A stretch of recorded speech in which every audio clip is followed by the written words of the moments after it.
Friends, NCT के guideline का wait किया जा रहा है कि एनसीटी बीएड को लेकर के क्या गाइडलाइन देने वाली है। क्या सुप्रीम कोर्ट के फैसले को पूरी तरीके से एक्सेप्ट कर लेगी या उसमें कुछ चेंजेस किया जाएगा, बीएड कैंडिडेट्स के बारे में भी सोचा जाएगा। ये हम सब वेट कर रहे हैं कि कब ये गाइडलाइन आएगा। उससे पहले 11 तारीख को ये फैसला आया है सुप्रीम कोर्ट का, और उसके बाद ही एक स्टूडेंट ने जो है आरटीआई दायर कर दिया है, ये पूछने के लिए कि अब 1 to 5 के लिए जो है एलिजिबिलिटी क्राइटेरिया क्या रहेगी, टेट का क्राइटेरिया क्या रहेगा, ये 2 क्वेश्चन किया गया। इसके रिप्लाई में एनसीटी ने क्या जवाब दिया है। जब आप ये जवाब को जानोगे, समझोगे, तो आपको समझ में आ जाएगा कि एनसीटी एक्चुअली में क्या करने वाली है।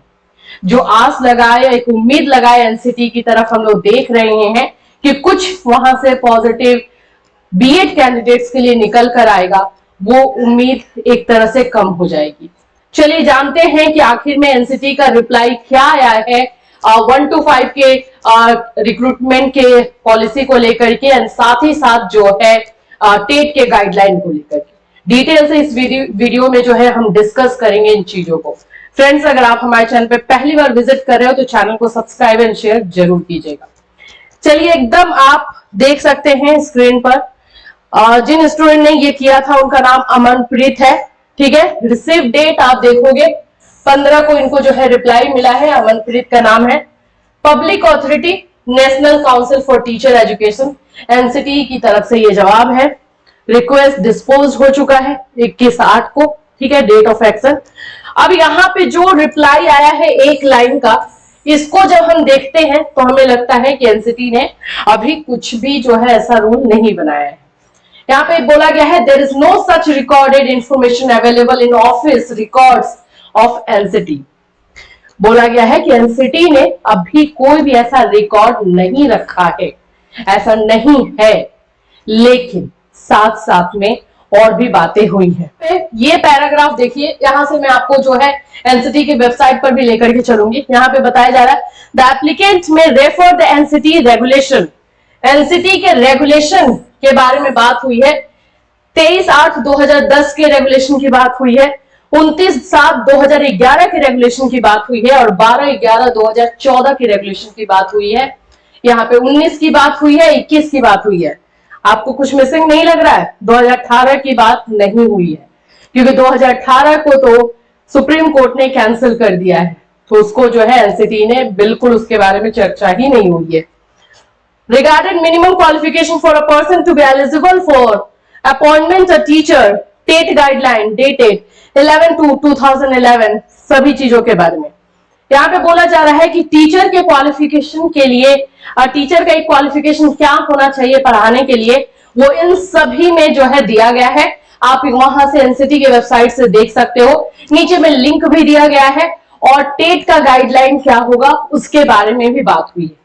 तो हम चलते हैं अभी एनसीटी के वेबसाइट पर। पहले हम बात कर लेते हैं टीचर के मिनिमम क्वालिफिकेशन को लेकर के, जो कि उस रिप्लाई में उसका जिक्र किया गया है। यहां पर देखो, गैजेट नोटिफिकेशन 2010 के बारे में है कि एक टीचर का क्वालिफिकेशन, मिनिमम क्वालिफिकेशन क्या होना चाहिए। 2011 में है, 14 का है, 18 का जो है अमेंडेड गैजेट नोटिफिकेशन, इसको अमेंड करके जो है 28 जून वाला दे दिया गया है, और 13 नवंबर 2019, 2021 और यहाँ भी 2021। इसके बारे में बात है कि आप जा करके यहाँ पे टीचर का क्वालिफिकेशन देख सकते हैं। दूसरा जिसके बारे में बात हुई है वो भी देख लेते हैं। दूसरी बात हुई है टेट गाइडलाइन को लेकर के कि एक टीचर एलिजिबिलिटी टेस्ट के लिए क्या गाइडलाइन होगा। तो यहाँ पर भी 2011, 2013, 14 और 21 के बारे में बात हुई है। ठीक है, ये सारी चीजें तो हमें भी समझ में आ रही है। मेन जो चीज है यहाँ पे बात जिसका हम वेट कर रहे थे कि एनसीटी ने सुप्रीम कोर्ट के फैसले को लेकर के अपने मन में, क्या बोलते हैं ना कि अंदर अंदर जो है क्या डिस्कशन चल रहा है, क्या चीजें निकल कर सामने आ रही है, ये हमें पता चलता है नेक्स्ट वाले पैराग्राफ से। यहाँ पे इस पैराग्राफ में जब आप देखोगे, सुप्रीम कोर्ट के फैसले का भी जिक्र यहाँ पे किया गया है, और यहाँ पे बोला गया है कि इतना सारा क्वालिफिकेशन है इतने सारे जो भी रेगुलेशन है वो बने हुए हैं क्वालिफिकेशन को लेकर के, आप देख सकते हो। साथ ही यहाँ पे बात हुई है the honourable supreme court of India vide its judgment dated 11/8/2023, 11 अगस्त वाले जो जजमेंट दिया है सुप्रीम कोर्ट ने उसको भी शामिल किया गया है। सिविल अपील नंबर ये सारा दिया गया है। Quest and set aside the NCT notification dated 28/6/2018, ये भी बताया गया है कि 28/6/2018 को जो नोटिफिकेशन आया था एनसीटी का, उसको जो है खत्म कर दिया गया है सुप्रीम कोर्ट की तरफ से। अब आगे के बारे में बोला गया, NCT has not let down the minimum qualification subject wise, और अभी जो है एनसीटी ने कोई भी मिनिमम क्वालिफिकेशन के बारे में नहीं बताया है।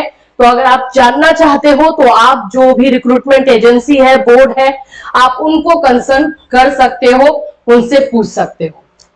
एनसीटी का जो ये रिप्लाई है ये हमें यही बता रहा है कि सुप्रीम कोर्ट का फैसला जो है 28/6/2018 के गैजेट को कैंसिल करने का, वो कैंसिल हो चुका है, जिसमें ही लिखा हुआ था कि 1 to 5 में बीएड कैंडिडेट को शामिल किया गया है और उनको जो है ब्रिज कोर्स करना होगा, ये सारी चीजें थी जिसको हटा दिया गया है।